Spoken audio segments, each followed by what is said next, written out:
네, 오늘 말씀 보겠습니다. 마태복음 28장 18절에서 20절 말씀입니다. 마태복음 28장 18절에서 20절 말씀입니다.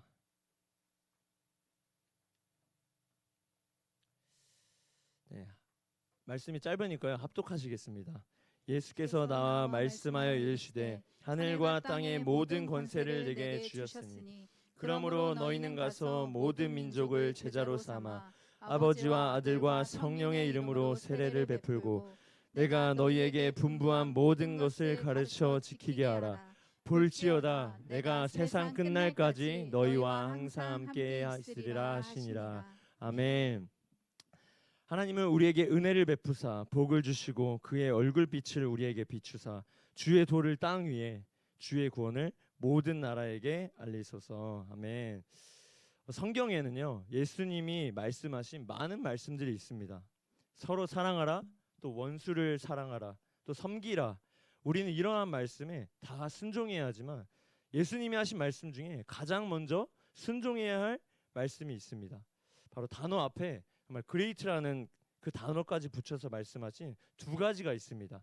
하나는 위대한 계명이고 하나는 위대한 명령입니다. 여러분, 위대한 계명은 뭘까요? 위대한 계명 아시는 분 계신가요? 위대한 계명, 내 마음을 다하고 뜻을 다하여 주 너희 하나님을 사랑하라. 이것이 모든 성도에게 말씀하신 위대한 계명입니다. 또 그러면 위대한 명령은 뭘까요? 위대한 명령, 오늘 본문에 나와 있습니다. 너희는 가서 모든 민족을 제자로 삼아 세례를 베풀라는 것입니다. 이 말씀은요 교회와 제자에게 하신 말씀입니다. The Great Commission, 특별히 예수님의 지상 대명령에 주목해야 합니다. 이 말씀은 이 땅의 교회가 반드시 이뤄가야 할 명령이자 이 땅의 제자들이 반드시 붙들고 순종해야 할 명령입니다. 그런데 예수님은요 왜 이 말씀을 그냥 지나가듯 말씀하시지 않고 하필 우리에게 이렇게 부담을 가지도록 명령하셨을까요? 아니면 아브라함에게 말씀하셨던 것처럼 내 자손을 하늘의 별과 바다의 모래처럼 많게 하겠다 이렇게 약속해 주시면 우리는 하나님을 신뢰하면서 신실하게 일하시고 그것을 바라볼 수도 있었을 텐데 말입니다. 아브라함과 같이 약속해 주시면 얼마나 좋을까요? 약속은요 약속을 받는 사람보다 약속을 하는 사람이 중요합니다. 제가 여기 앞에 있는 우리 서우 자매에게 오늘 예배 끝나고 100만 원 주겠다 이렇게 약속하면 약속을 받는 자매가 중요할까요? 아니면 제가 중요할까요? 제가 중요한 것이에요. 약속을 하는 사람이, 약속한 사람이 꼭 지켜야 되기 때문에 약속한 사람이 중요한 것입니다.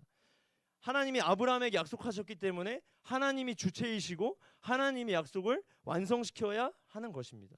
그런데 명령은 다릅니다. 제가 여기 앞에 있는 이번에 공주 자매에게 이따가 예배 끝나고 나가서 5명에게 복음을 전해라 이렇게 제가 명령하면 어떻게 하겠어요? 너무 마음이 불편하겠죠. 이 명령을 지금 지키고 안 지키는 건 이 자매에게 달려 있는 거예요. 이 자매가, 공주 자매가 나가서 복음을 안 전하면 아무 일도 일어나지 않는 거죠. 근데 왜 하는 거예요? 제가 정말 나가서 복음을 5명에게 가서 전하는지 전하지 않는지 보고 싶은 거예요. 하나님도 마찬가지라는 거죠.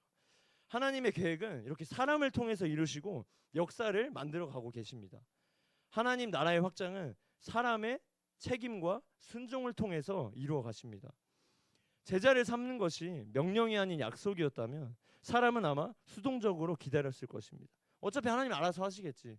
뭐 내가 해봤자 하나님이 알아서 이루실 거야. 뭐 이렇게 생각하지 않았겠습니까?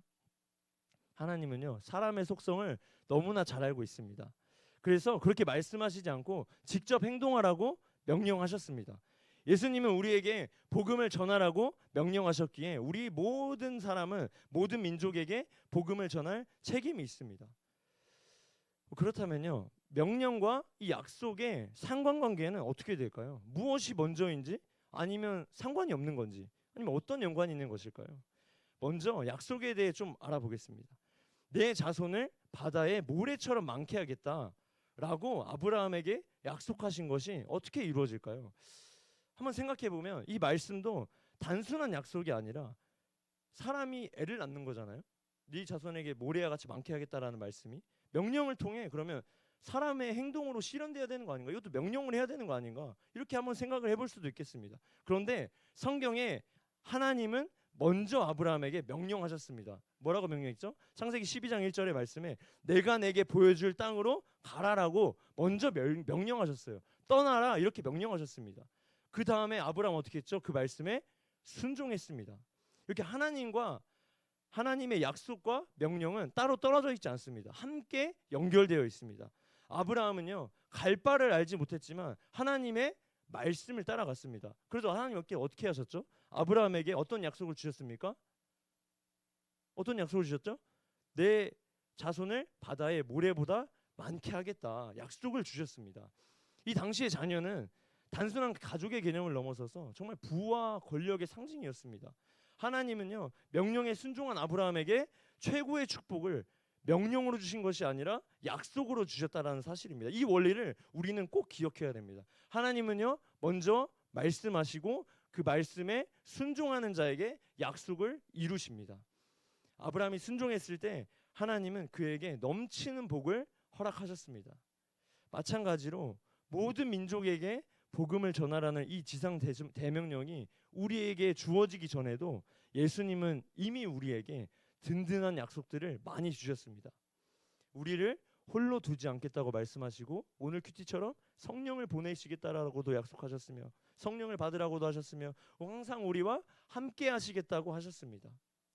우리는 하나님의 명령과 하나님의 약속이 함께 역사한다는 이 원리를 이해해야 합니다. 우리가 순종할 때 하나님의 약속은 삶 가운데서 이루십니다. 아브라함에게 주셨던 이 약속이 이루어졌던 것처럼 하나님은 지금도 우리의 순종을 통해 놀라운 일을 이루실 것입니다. 마태복음 24장 14절 말씀을 다 같이 함께 합독하시겠습니다. 이 천국 복음이 모든 민족에게 증언되기 위하여 온 세상에 전파되리니 그제야 끝이 오리라. 결국 복음은 온 세상에 전해질 거라고 말씀하십니다. 아니 이미 약속하셨습니다.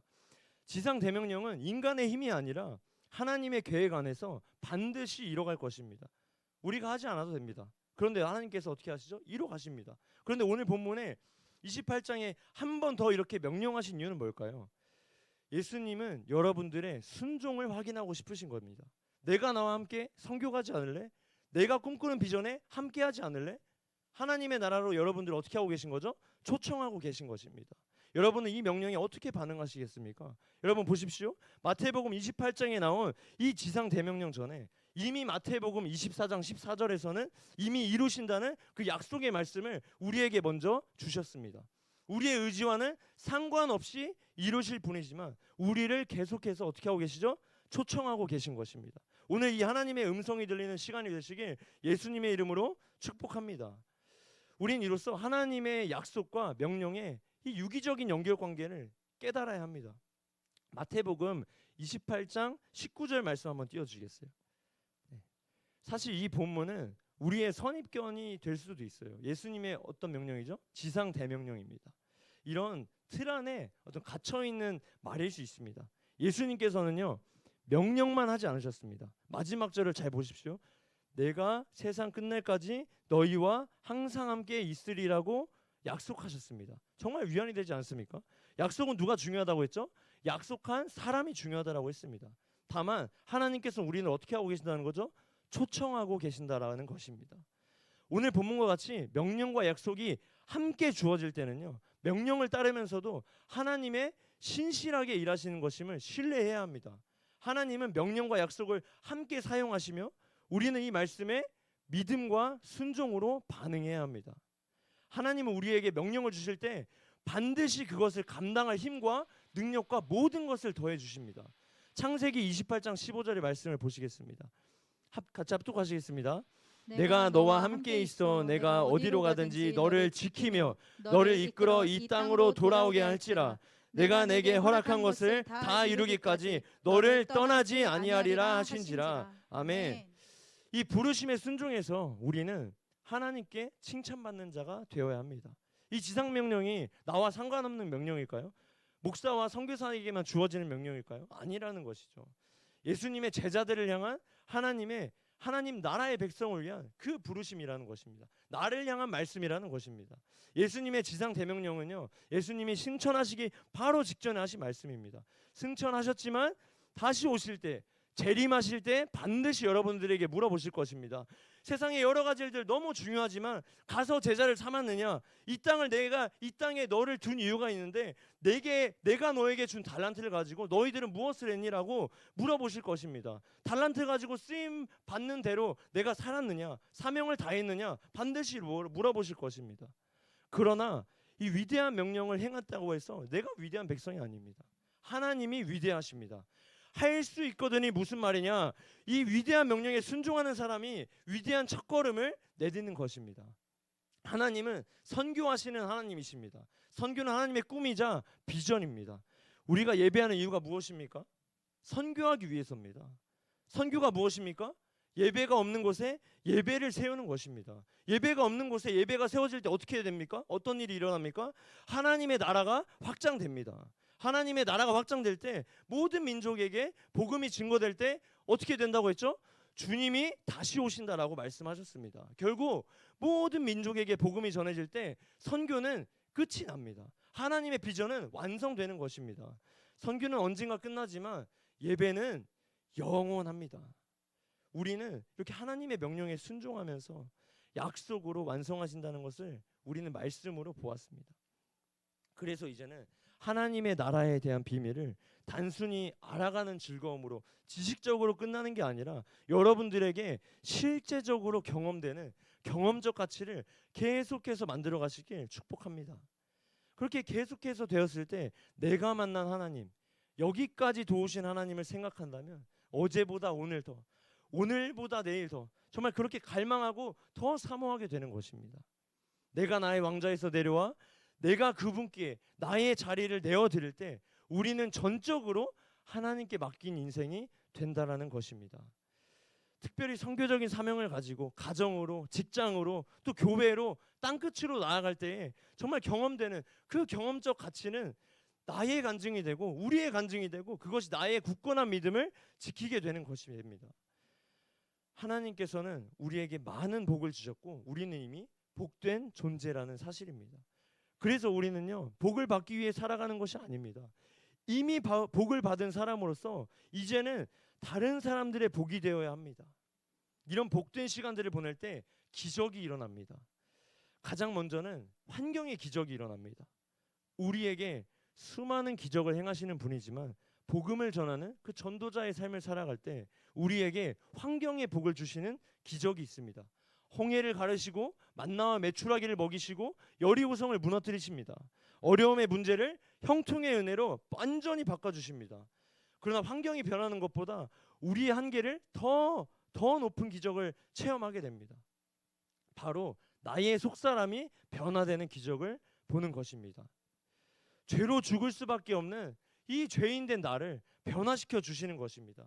아까도 기도했지만 새 포도주를 정말 새 부대에 넣듯이 우리를 완전히 새로운 사람으로 거듭나게 해주시는 것입니다. 사람이 바뀐다는 것은요, 불가능합니다. 하나님의 은혜가 있어야만 가능한 일입니다. 죄로 가득 찬 내 마음이 병들어 골맛이 터져버린 이 속사람을 완전히 기쁨과 평강으로 만들어 주십니다. 환경이 변화되고요, 내가 변화되는 기적을 넘어서 더 높은 차원으로 이끌어 주십니다. 어떻게 변화시켜 주시죠? 나뿐만이 아닌 다른 이유까지 삶이 변화되는 기적으로 만들어 주십니다. 나만 변화되고 나만 구원받는 것으로 끝나지 않습니다. 이 기적을 맛보게 된다면 우리는 복음을 전하는 사명을 계속해서 감당하게 됩니다. 사도행전 13장 47절의 말씀을 보겠습니다. 같이 합독하시겠습니다. 주께서 이같이 우리에게 명하시되 내가 너를 이방의 빛으로 삼아 너로 땅 끝까지 구원하게 하리라 하셨느니라 하니, 환경의 변화, 그리고 내면의 변화, 그리고 이웃의 변화, 이 세 가지 기적을 맛보게 되면요, 이 땅에 썩어질 우상을 위해 살아가는 것이 아니고 이제는 정말 한 단계 더 나아가서 그 영원한 나라, 하나님의 나라를 위해서 살아가게 되는 그런 기적이 일어납니다. 이것보다 더 놀라운 기적이 우리 삶 가운데 있습니까? 우리의 삶을 통해서 세상을 살리게 되고 다른 누군가의 기적이 되는 삶, 그 놀라운 삶을요, 그 기적을 체험하는 삶이 날마다 여러분들 가운데 일어나시길 정말 예수님의 이름으로 축복합니다. 우리로 땅끝까지 구원하게 되는 이 축복이, 이 기적의 삶이 여러분들을 예수님이 계속해서 초청하고 계신 것입니다. 선교는요, 하나님의 초청입니다. 역사를 보십시오. 역사를 통해 자신의 선교를, 그 12제자를 데리시고 역사를 계속해서 만들어 가시고 그 성취해 가시는 그 하나님의 비전, 사람의 피를 위해서 어떤 지치고 짜증나고 이런 의무가 선교가 아닙니다. 왕이신 하나님과 하나님의 나라에, 그리고 우리가 하는 모든 일에 합력하여 선을 이루게 되고, 그 선교는 기쁨과 열정으로, 소망의 모험으로 계속해서 바꾸어 가십니다. 레슬리 뉴비기는요, 선교를 이렇게 말합니다. 선교는 기쁨의 폭발이다. 선교는 아무나 갈 수 없습니다. 내가 고갈되고 내가 힘든 상황이라면 선교를 이렇게 생각합니다. 희생과 헌신이라고 말이죠. 그런데 선교는요, 이런 사람이 가게 되면요, 고갈되기만 합니다. 그런데 우리는 그리스도의 소유된 자들입니다. 로마서 14장 18절 말씀입니다. 이로써 그리스도를 섬기는 자는 하나님을 기쁘시게 하며 사람에게도 칭찬을 받느니라. 아멘. 선교는 나에게 베푸신 그 엄청난 사랑에 반응하는 자들만이 할 수 있는 것입니다. 삶에서 기적을 체험한 자들이요, 그 삶 가운데서 내게 주신 그 은혜에 감동하면서 그 반응하는 마음으로 나아갈 때, 그것은 어려움과 부담감으로 다가가는 것이 아니고 정말 기쁨의 폭발로, 그 레슬리 뉴비긴이 말했던 그 기쁨의 폭발로 우리의 삶 가운데서 그 기적을 계속해서 체험하게 됩니다. 하나님의 임재를 날마다 체험하게 되는 여러분들이 되시길 정말 예수님의 이름으로 축복합니다. 여러분, 저는 오늘 이 말씀 가운데 좀 제 간증, 하나님께서 베푸신 놀라운 기적을 나누고자 합니다. 제가 지금부터 한 2년 전에 제게는 결코 가능할 것 같지 않은 일이 있었습니다. 저는 제가 직장 생활을 할 당시에 저는 청년 광고 시간에 이렇게 브라질 선교라는 단어를 딱 보았습니다. 제 머릿속에는 딱 하나밖에 없었습니다. 아, 기간이 너무 긴데? 이 비용은 어떻게 하지? 이 2주라는 시간, 이 300만 원이 넘는 재정은 단순히 이게 부담이 아니고 정말 현실적으로 너무 어렵다라고 생각이 되었습니다. 그래서 저는 마음의 문을 탁 닫아버렸어요. 아, 나 못 가. 그렇게 결정하고 넘어가려고 했는데 이상하게도 계속해서 불편한 마음이 찾아왔습니다. 그 마음이 너무 강하게 남아서 다시 기도해보기 시작했습니다. 그런데 또다시 가라라는 마음을 주셨습니다. 사실 여러분들 기도해보시면 아시겠지만, 사실 이렇게 생각해보면요, 이 선교라는 마음을 사단이 줄 수 있습니까? 사단이 선교가라고 할 수 있습니까? 저는 못한다라고 생각을 합니다. 선교가는 마음은 사단이 줄 수 있는 유혹이 아닙니다. 그런데 왜 이렇게 저는 고민이 될까요? 마침 그 시기에 들었던 말씀이 사도 바울의 그 옥문이 열리는 설교였습니다. 저는 그 말씀을 들으면서 나도 한번 환경의 기적을 보고 싶다라는 그 갈망이 생겼습니다. 한 번쯤은 나도 이 환경의 기적을 맛보고 싶다. 그래서 이 현실을 생각하면 불가능해 보이지만 그래도 한번 기도해보자라고 생각하면서 근데 또 다시 현실 보니까 2주 기간을 어떻게 휴가를 빼지? 또 이 생각입니다. 회사 휴가를 어떻게 결제받지? 이게 말이 되겠나? 안 되겠지? 다시 또 생각하면 정말 수백 번을 기도했던 것 같습니다. 인간적인 계산기가 다시 작동하기 시작한 겁니다. 사실 저는 하나님을 다시 만나서 저는 계산기가 완전 진짜 박살났다고 생각했는데 또 다시 작동하기 시작해버린 거죠. 그렇게 기도하면서 고민하는 중에 회사 대표님과 직접 대화할 시간이 생겼습니다. 너무 떨리는 마음으로요, 아마존 선교 이야기를 슬쩍 꺼냈습니다. 그런데 예상과는 전혀 다른 반응이 나왔습니다. 이게 교회에서 봉사하러 간다고? 그런 좋은 일이면 한 달이라도 다녀오라는 거예요. 저는 그 순간의 감격을 아직도 잊지 못합니다.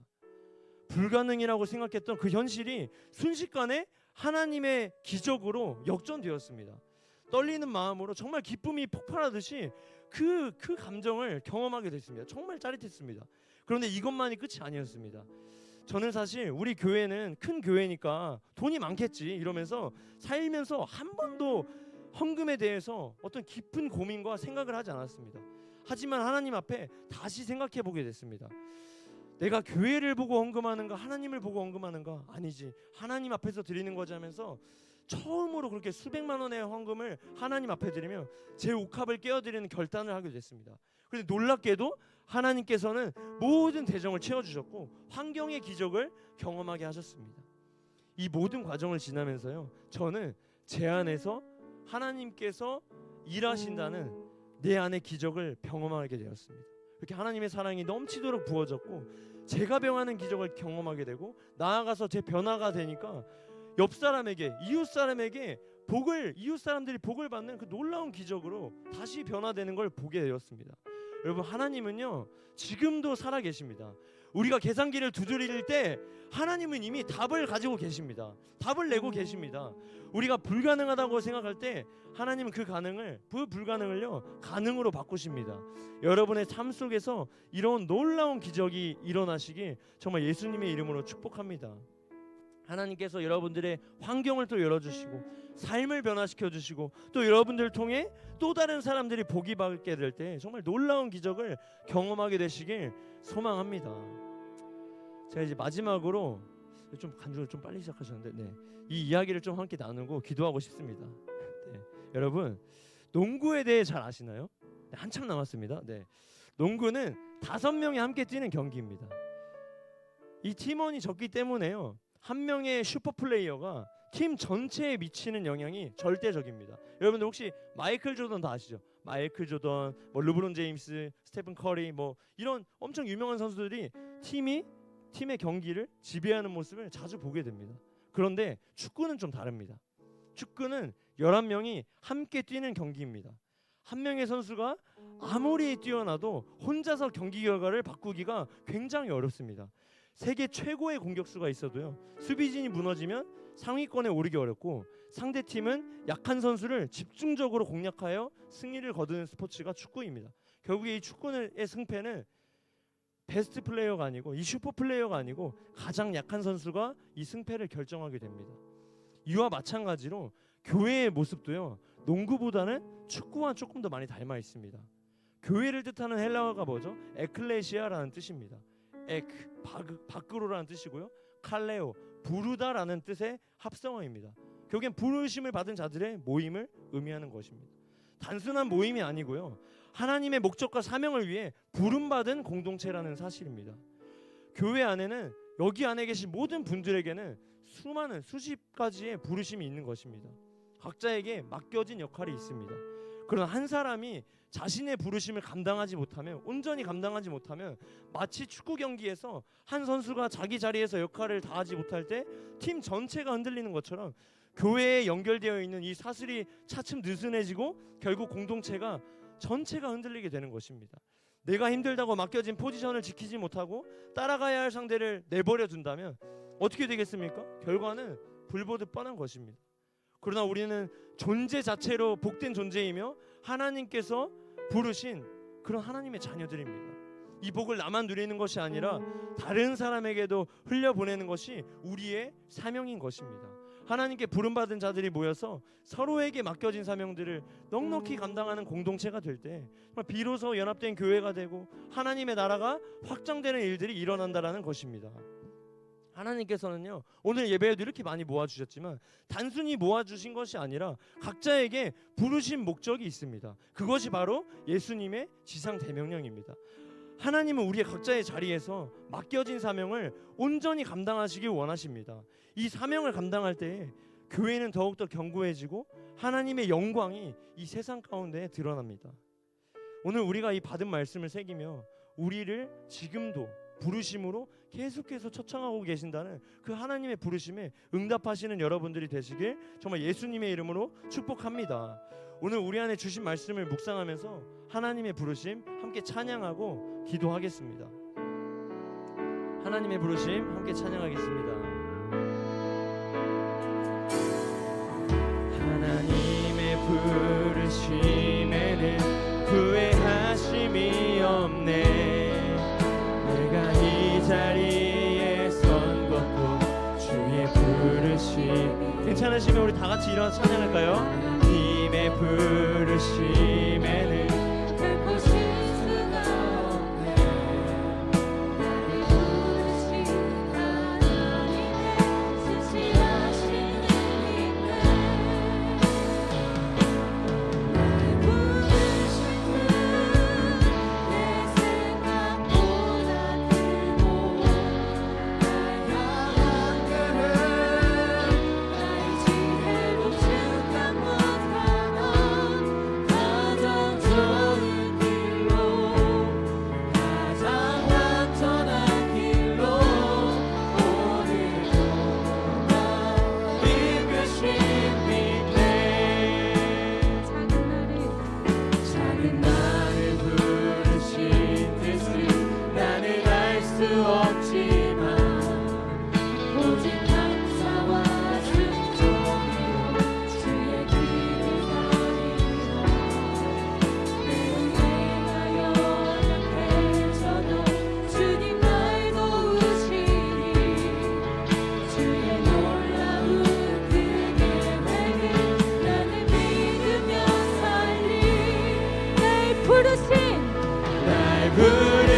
여러분, 오늘 세 가지 정도 놓고 기도하기 원하는데요. 먼저는 나의 모든 생각, 나의 기도 제목, 잡념들을 다 지우시고 여기까지 도우신 하나님만을 바라보기 원합니다. 내가 만난 하나님, 정말 순간순간 역사하시고 동행하신 그 하나님을 묵상하며 하나님을 찬양하며 선포하는 기도를 먼저 올려드리길 소망합니다. 우리 먼저 다 같이 선포하십시다. 제가 선창하면요, 뒤이어 다 같이 선창하셨으면 좋겠습니다. 하나님은 크십니다. 하나님을 존귀하십니다. 하나님은 신실하십니다. 사랑하는 주님의 이름 세 번 부르시고 기도하시겠습니다. 주여, 주여, 주여. 하나님, 나를 불러주시니 감사합니다. 하나님은 도우시는 분이십니다. 하나님의 놀라운 계획을 찬양합니다. 정말 나의 부르신 뜻을 찬양합니다. 날 향한 계획을 신뢰합니다. 날마다 은혜를 부어주시니 감사합니다. 하나님이 내게 주신 은혜의 존귀와 영광을 올려드립니다. 홀로 영광 받아 주시옵소서. 크신 주님을 찬양합니다. 날이 가면 갈수록 주님을 더욱더 찬양하게 인도하여 주시옵소서. 크신 주님을 찬양합니다. 하나님께 존귀와 찬양을 올려드립니다. 주님께 내 모든 것을 맡겨드립니다. 하나님의 부르심에 순종하기 원합니다. 하나님의 부르심에 반응합니다. 반응하며 나아갑니다. 내 죄된 마음 내려놓게 하시고 온전히 나아가길 소망합니다. 야성을 가지고 저 산지를 내게 부어주시옵소서. 저 산지를 내게 주시옵소서.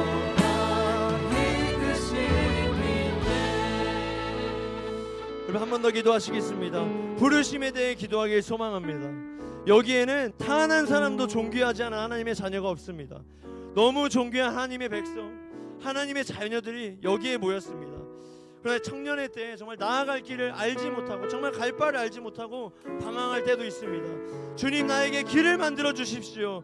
사막에 길을 내셨던 것처럼 내 인생의 가운데에서도 정말 이정표가 되어 주십시오. 우리의 삶에 개입해 달라고, 정말 오늘 이 시간 음성을 듣게 해달라고 사랑하는 주님의 이름 부르짖고 기도하시겠습니다.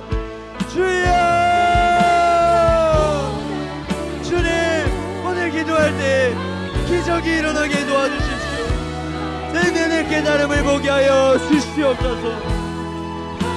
내가 변화되는 기적과 같은 일들이 일어나게 도와주셔서 주님, 나만 변화되는 것이 아닌 정말 내 이웃과 다른 사람까지 복된 존재가 되며 살아갈 수 있도록 다른 사람이 삶이 변하는 일들까지 일어나는 역사가 일어나게 인도하여 주시옵소서.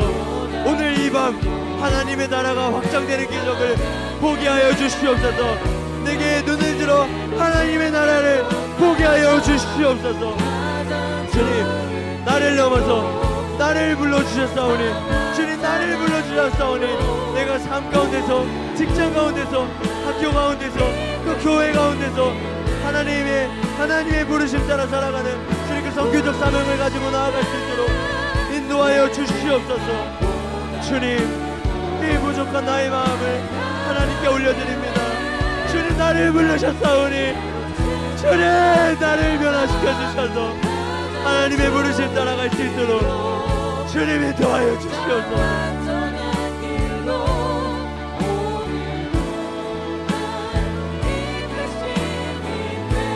주님, 내가 나를 부르셨사오니 내가 부르심 따라가기 원합니다.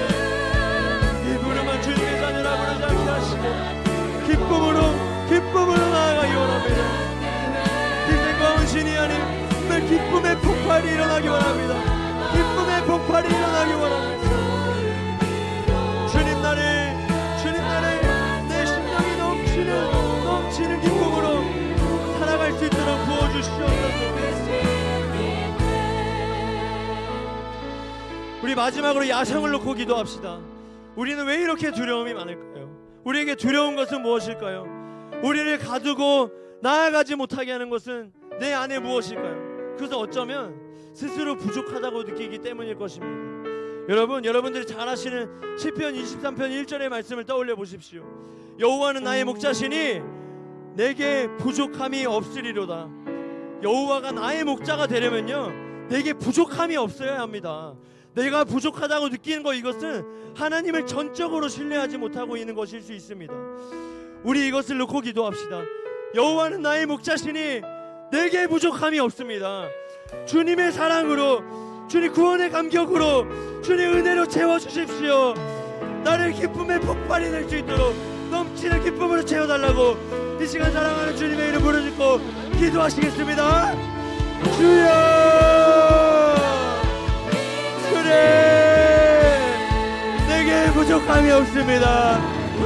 여호와는 나의 목자시니 내게 부족함이 없습니다.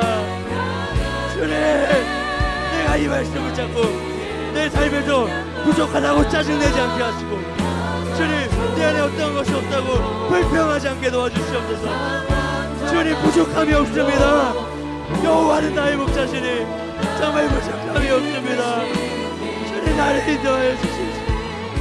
내 안에 차고 넘치는, 신이라 넘치는 기쁨으로 살아가게 도와주시옵소서.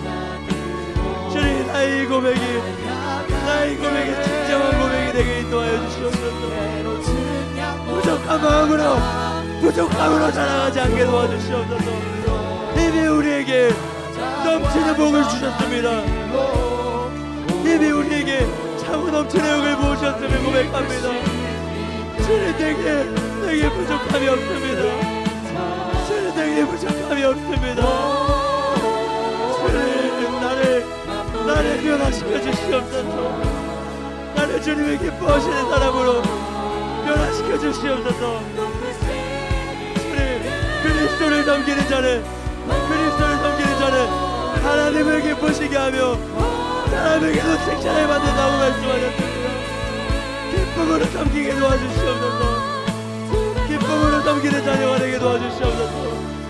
섬길 때 구원의 기적이 일어나게 하시고, 환경의 기적과 내가 변화되는 기적과 이웃이 변화되는 기적이 일어나게 도와주시옵소서. 주님, 나를 불러주셨사오니 내가 먼저 감당할 수 있는 넉넉한 힘을 부어주시옵소서. 주님, 나를 끝까지 책임져 주시옵소서.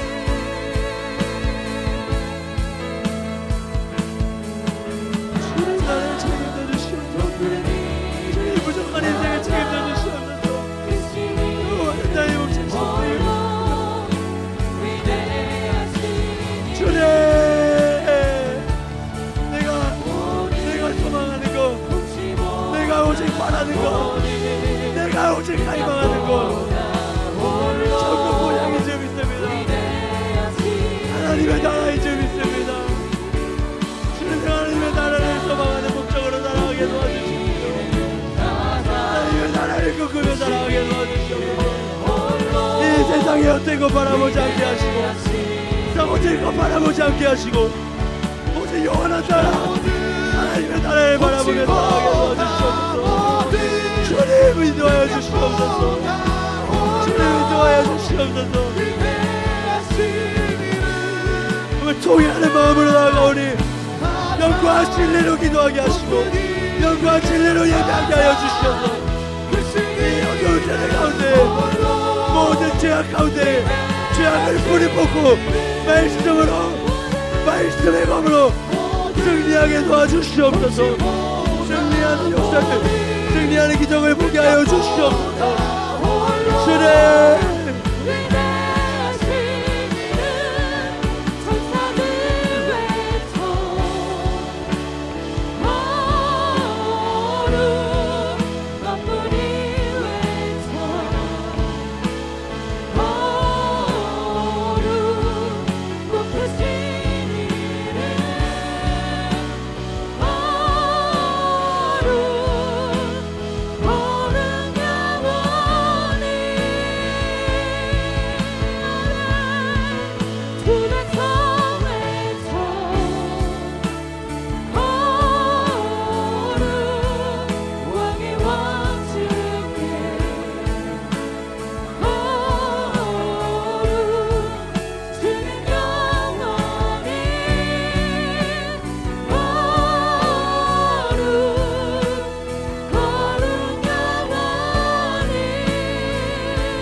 You